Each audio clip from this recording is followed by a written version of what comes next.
Bonjour à tous, aujourd'hui on se retrouve dans une nouvelle vidéo. Dans la dernière vidéo, je vous avais parlé de ce projet qui se trouve dans mon appartement. Ce projet, je vais vous en parler un peu plus en détail parce que je vous rappelle que le but, c'était de réussir à faire un projet avec vous au fil des vidéos, d'avancer avec vous. Et dans cette vidéo, j'ai décidé de vous dévoiler l'espèce qui allait aller dans ce terrarium.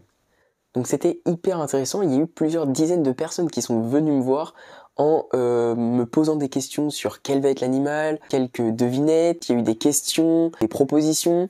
C'était hyper intéressant, mais vous ne saviez pas ce qui allait être dans ce projet. Donc c'est pourquoi aujourd'hui je vais vous montrer ce qu'il y a dans ce terrarium. Alors, pourquoi vous dire l'espèce maintenant alors qu'on n'a même pas commencé le décor et qu'on n'a pas de matos? Moi je préfère dans un projet prendre l'habitude de savoir quelle espèce on va parler pour pouvoir comprendre ses besoins et vraiment connaître parfaitement l'espèce, être sûr que c'est celle-ci qu'on va prendre et de pouvoir avancer après dans le projet tout simplement. Mais qu'est-ce que ça peut bien être? Ça peut être beaucoup de choses. Mais j'ai décidé de me lancer dans quelque chose que je ne connaissais pas. Ça fait des semaines, voire maintenant des mois que j'apprends énormément de choses sur cette espèce en particulier. Et on va parler aujourd'hui des grenouilles. Nous, on pratique une chasse artisanale, à petite échelle. Une petite mouche par-ci, une libellule par-là. Donc il y a quand même eu 5-6 personnes qui avaient deviné et qui m'ont dit c'est quasi sûr, tu vas faire des grenouilles et tout. En effet, je vais faire de la grenouille. Par contre, qu'est-ce que ça va être comme grenouille? Là aussi, il y a énormément de possibilités. Maintenant, on a un terrarium qui est quand même pas très grand et moi, j'ai pas envie non plus de faire avec une espèce trop grande. Donc en effet, j'ai voulu partir sur des grenouilles. Donc maintenant, on va préciser un peu tout ça parce que là, je reste très large. Mais du coup, dans les grenouilles, qu'est-ce qu'il y a? Eh bien, il y a les dendrobates. Et j'avoue que les dendrobates, c'est un peu le truc sur lequel j'ai flashé. Mais vous devez savoir que les dendrobates, c'est pas juste ça, en fait. Les dendrobates, c'est énormément de choses. Il existe énormément d'espèces différentes chez les dendrobates. Les dendrobates, c'est juste la famille. On sait d'ailleurs que les dendrobates, ça représente 16 espèces en tout différentes de grenouilles.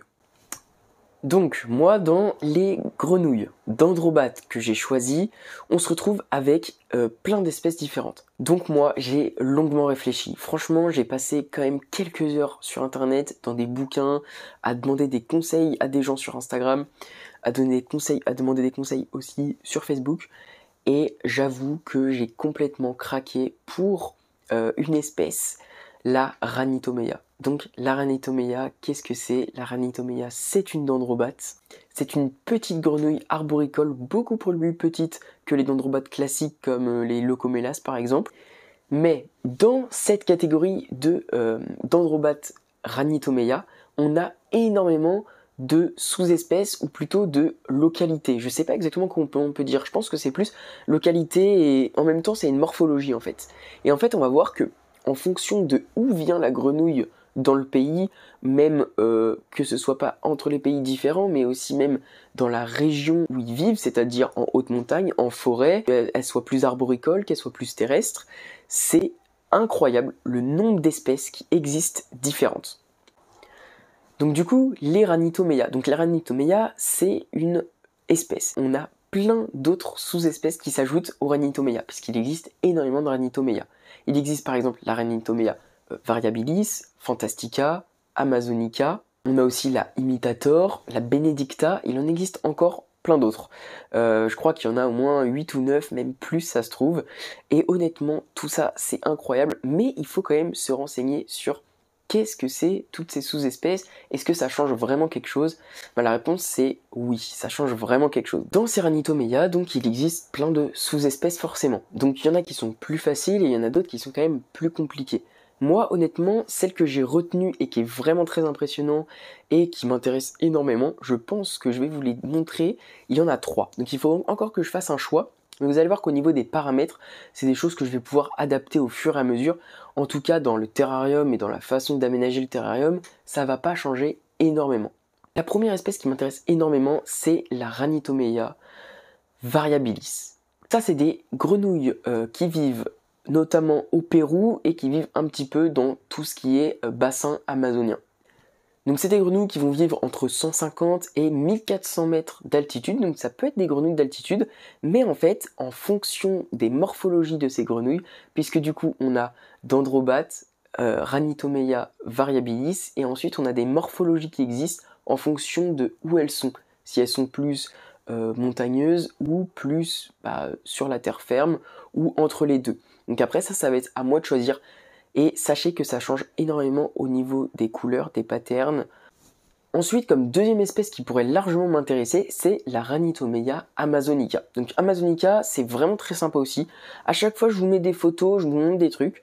Mais pareil, il existe plein de morphes différentes qui vont du coup permettre un petit peu de localiser l'espèce, et en fonction de sa localisation, ça peut être un pays, ça peut être un endroit, un biotope, donc plutôt montagne, plutôt forêt, plutôt machin, et ben ça va changer complètement leur pattern et leur couleur, comme je vous l'ai dit juste avant. Donc après ça, c'est un choix qu'on va devoir faire, et c'est aussi en fonction des disponibilités, puisque c'est des grenouilles qui sont quand même un peu rares à trouver, notamment dans le grand public, mais par contre dès qu'on s'adresse à des professionnels, à des éleveurs, franchement, on peut trouver des trucs très très sympas. Et donc pour la dernière espèce, on a la Ranitomeya fantastica. Donc je vous mets une photo juste là. Franchement, les trois sont très très stylés. Mais encore une fois, ça va dépendre des morphologies. Je peux vous en montrer quelques-unes des morphologies et vous allez voir qu'en fait, ça change complètement la grenouille en elle-même. On retrouve quand même les caractères, mais on va voir que quand même, dans les couleurs et dans la façon dont est disposé ces couleurs, tout change en fait. C'est impressionnant. Par exemple, pour la Fantastica, on a la Highland Morph. Je vous mets une photo et je vous en montre une juste après. On a aussi la Morph Lowland, on a la Morph à bande blanche, on a la Morph Reticulated, et voilà, on va voir que ces différences, elles sont quand même énormes alors que c'est la même espèce. C'est assez ouf. Donc maintenant que je vous ai présenté les grenouilles que je vais mettre dans ce terrarium, j'ai envie de vous parler un petit peu plus de comment on va s'occuper un peu de ces grenouilles, tout simplement. Alors, faut savoir que des informations en français sur le net, il n'y en a pas énormément. J'ai trouvé pas mal de guides en anglais, à peu près tous disent la même chose, donc c'est assez rassurant. Mais honnêtement, niveau information, il y a certaines morphes et certaines sous-espèces qui sont très peu décrites, avec peu d'informations. Donc c'est vrai qu'il y a des choses qui sont un peu plus compliquées. C'est pour ça que j'ai aussi essayé d'établir des liens avec des professionnels ou même des amateurs qui sont éleveurs ou qui ont déjà détenu ces espèces, et franchement c'est hyper enrichissant de poser plein de questions comme ça. J'ai eu l'occasion de poser plein de questions à des professionnels, aussi à des amateurs, et c'est vrai que c'est très enrichissant dans les deux points. Donc il faut savoir que ces grenouilles dendrobates, elles sont diurnes, ça veut dire qu'elles vont vivre la journée. Ensuite, pour ce qui est du dimension du terra, on préconise un 30-30-45. Mais honnêtement, moi, je vais avoir juste un petit groupe de 3, je pense. Et j'ai un 60-30-40, ce qui est amplement suffisant. Moi, je voulais vraiment quelque chose de grand, de luxueux pour eux. Et j'avoue qu'il y a quelque chose que je ne m'étais pas rendu compte, c'est la taille de ces Ranitomeya. En effet, les Ranitomeya, c'est beaucoup plus petit que des dendrobates normales, on va dire. Dendrobates, par exemple, Locomelas ou Azureus. En gros, une Ranitomeya, ça va faire entre 16 et 18 mm, 20 mm pour les plus grosses femelles. En fait, j'ai découpé un petit bout de papier. Ici, ce bout de papier, il fait 2 cm de long, 20 mm. Eh bien, regardez la taille des grenouilles qui vont aller dans ce terrarium. Donc, autant vous dire que s'il y en a 3, elles risquent pas de se battre pour la place. Et je commence même à me dire que je vais peut-être pas beaucoup les voir. Donc après, c'est un choix de ma part. Moi, clairement, je préfère les voir beaucoup moins, mais leur faire plein de cachettes, un vrai truc biotope, et qu'elles soient bien, plutôt que de les voir tout le temps, ce qui signifierait que du coup, elles aient pas beaucoup de place, et qu'elles se montent un peu dessus. Voilà. Donc voilà, c'était une vidéo pas trop longue, mais pour vous présenter l'espèce que j'ai choisi d'intégrer donc dans ce terrarium. Maintenant que j'ai l'espèce en tête, eh bien ce qui est bien, c'est que je peux commencer à réfléchir sur le matos. Donc notamment, je suis en train de réfléchir en ce moment sur la brumisation automatique, sur les UV, sur l'éclairage des plantes, les types de plantes. Si vous me suivez sur mon Instagram, vous avez pu voir que j'ai déjà fait des commandes de plantes. Et voilà, réfléchir un peu au matos, thermostat, si je mets du chauffage, oui ou non, en fonction des températures des dendros. Mais en tout cas, choisissez votre espèce avant de faire votre terrage. Je pense que c'est vraiment une bonne chose. Je réfléchis aussi notamment à un substrat bioactif. donc un terrarium qui sera complètement bioactif. Ça va me permettre déjà d'avoir vraiment de la nourriture en rab pour les dendrobates, notamment avec des colamboles, des cloportes, mais aussi de pouvoir avoir un terrarium bioactif, donc pour les plantes ça va être mieux, mais aussi pour tout ce qui est déchets organiques. En fait, on aura une vraie microfaune dans le terrarium, ça pourra vraiment recréer un vrai biotope. Je suis pas du tout un professionnel des dendrobates et encore moins des Ranitomea, j'ai juste englobé beaucoup d'informations que j'ai prises sur internet, sur des livres et par des gens qui m'ont aidé sur Instagram, etc. J'ai sûrement dit des petites bêtises, des petites éraflures sur certains mots, sur certaines choses. Ne m'en voulez pas, je vais apprendre tout au long de ce projet.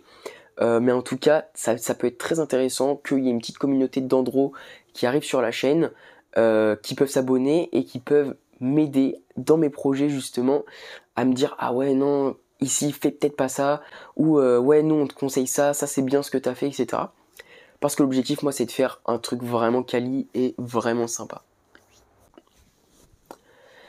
Donc voilà pour cette vidéo. Normalement la semaine prochaine je vais recevoir toutes mes plantes. J'en ai commandé sur différents sites. Il y en a que j'ai commandé à des amateurs de plantes. Et il y en a que je fais produire moi-même dans une petite boîte d'élevage. La vidéo que je vous avais faite sur comment cultiver ses propres plantes en boîte. Et donc il y a un peu toutes ces plantes là qui vont aller dans ce terrarium. Mais c'est pas encore pour tout de suite qu'on va aménager le terrarium parce que il manque pas mal de matos. Mais déjà, si vous avez quelques conseils sur ces dendrobates que vous y connaissez bien, je suis carrément preneur.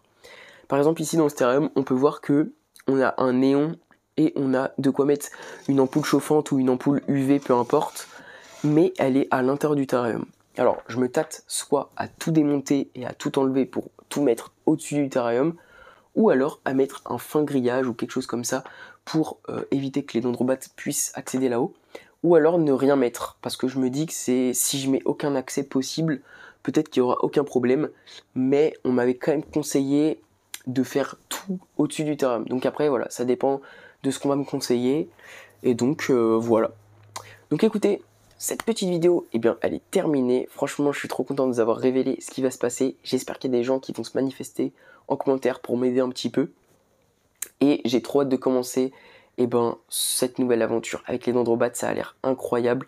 Le but bien évidemment c'est de faire de la reproduction, de comprendre comment ça marche, de les garder le plus longtemps possible et de recréer un vrai petit biotope et de vraiment comprendre ces espèces. Je voulais prendre une espèce qui est pas vraiment connue, on va dire. Je voulais quand même une espèce moins connue du grand public. Vous me connaissez maintenant, j'aime bien les choses un peu originales. C'est vrai que je pouvais partir sur les dendrobates classiques, mais le problème c'est que ça a déjà été fait en fait. Moi ce que je voudrais c'était expérimenter par moi-même, comprendre un petit peu des choses moins connues et pouvoir faire avancer tout ça. Par exemple dans le YouTube français, je crois qu'il n'y a aucun YouTuber reptile ou choses comme ça qui ait fait des vidéos sur un projet Ranitomea qui en tout cas est assez complet et avec beaucoup d'informations. Donc c'est pour ça que je suis hyper content de pouvoir faire ça, d'être encadré par des pros qui me donnent des conseils, etc. Et de pouvoir faire un truc assez quali quand même. Donc voilà. Bon écoutez, je pense que j'ai plus trop de choses à vous dire, mais on se retrouve dans une semaine ou deux pour une prochaine vidéo, et ce sera sur l'avancée de ce projet. Salut tout le monde!